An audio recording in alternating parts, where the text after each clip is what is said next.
The rain drizzled softly against the windows of Grace Community Church as Sarah Hastings stepped inside, shaking off her umbrella.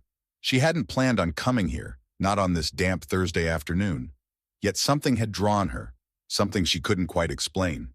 The church was mostly empty except for an elderly woman lighting a candle near the altar and a man in work overalls sitting in the back row, his eyes lost in thought.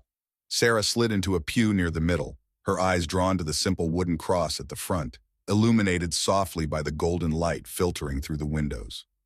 Life had been unusually difficult lately. Her once thriving bookstore was on the verge of closure, her father's health was failing, and the friendships she relied on felt distant and strained. Leaning forward, she clasped her hands together in prayer, though she wasn't sure what to say. "Beautiful, isn't it?" a voice interrupted her thoughts. Startled, she turned to see a tall man with sandy blonde hair standing a few feet away. His expression was gentle, almost serene. "Yes," Sarah replied hesitantly. "I always find peace here," he said, sliding into the pew beside her. "It feels like the walls themselves are alive with grace." There was something about him, an air of calm certainty. "Do you come here often?" "Only when I'm needed," he said with a soft smile. "I'm Gabriel." Sarah raised an eyebrow. "Like the angel?" "Exactly like the angel," he replied, his tone carrying a playful edge. "But you can call me Gabe."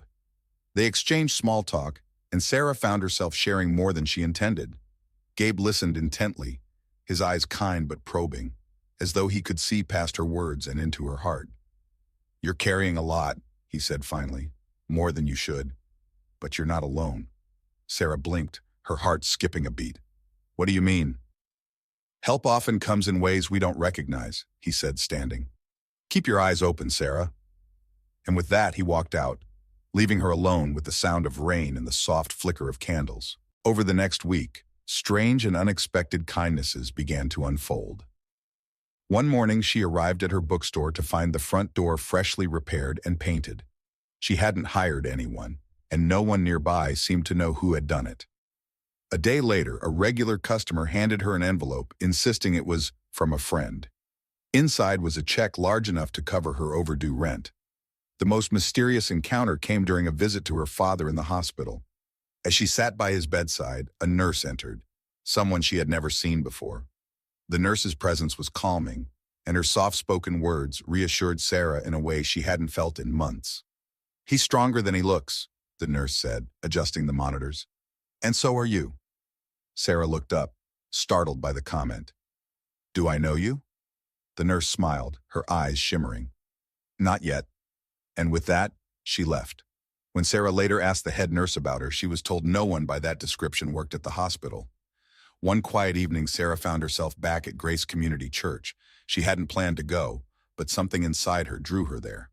As she stepped inside, the familiar warmth of peace embraced her. To her surprise, Gabe was sitting in a pew near the front. "I thought you might come back," he said, standing as she approached. "Who are you, really?" Sarah asked, her voice trembling. "You appeared out of nowhere, and now all these strange things keep happening." Gabe smiled knowingly. "What do you think?" She stared at him, her thoughts racing. "Are you an angel?" He nodded, his expression soft and kind. "We walk among you more often than you realize. You've been given a gift, Sarah, a chance to see God's hand at work. Not everyone notices." Sarah sank into a pew, overwhelmed. "Why me?"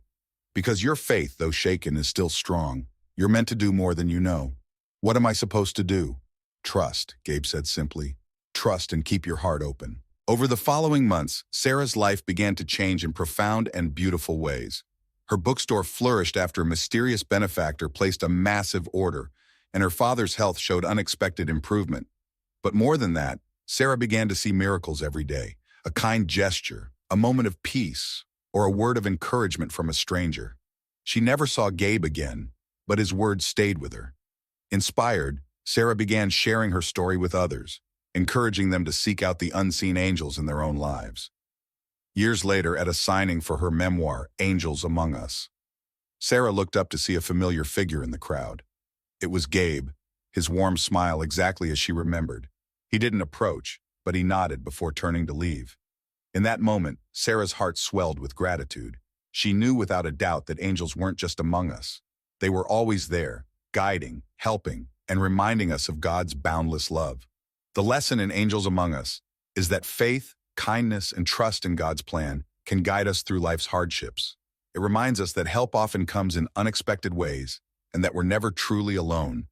God's love is manifested through both divine intervention and the actions of people around us. By keeping our hearts open and maintaining faith even in challenging times, we can recognize the miracles and blessings that surround us. Please don't forget to share, like, and subscribe.